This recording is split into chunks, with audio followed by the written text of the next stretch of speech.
Thank you, Rob. Well, as we mentioned, our Chris Welty is live in New Orleans. He joins us now with more on preparations and what leaders are looking at in that area. Chris.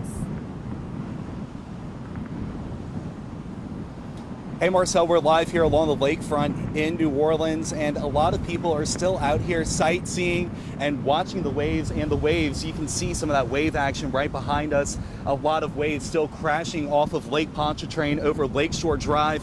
And I have to say, this grassy area right over here to my left, it's covered with a lot more water than it was earlier today. But residents here in southeast Louisiana, they still feel like they're dodging a major bullet. Meanwhile, Mississippi's governor is bracing for whatever Hurricane Sally might bring.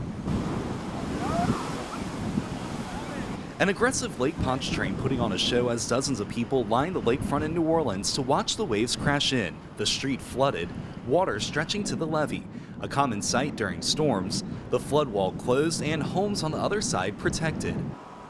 Residents in southeast Louisiana relieved the threat level is diminishing for this part of the Gulf Coast. Bad news for our neighbors in Mississippi and Alabama is that Sally is very slow moving and she has turned and set her sights on the Mississippi and Alabama Gulf Coast. In Biloxi, Mississippi, storm surge and significant rainfall is the main concern. If you live in low-lying areas along the Gulf Coast, you've probably already started seeing significant increases in water. The Palace Casino's parking garage along Biloxi Bay already taking on water. Hurricane Sally is creeping towards shore at 2 miles an hour. Mississippi Governor Tate Reeves says this storm is hard to predict and residents need to stay vigilant. The storm has had a hard time forming, it appears. It has been bumping around out in the Gulf, and because of that, the predictability on this one has been very, very low.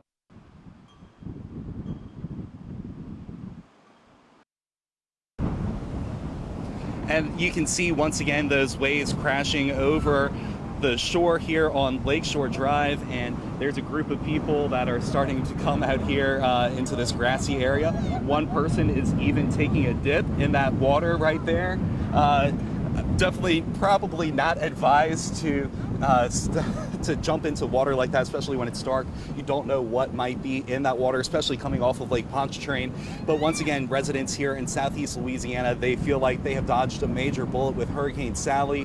Meanwhile, the rest of the Gulf Coast is bracing for whatever she might bring. Live in New Orleans, Chris Welty, KATC TV3.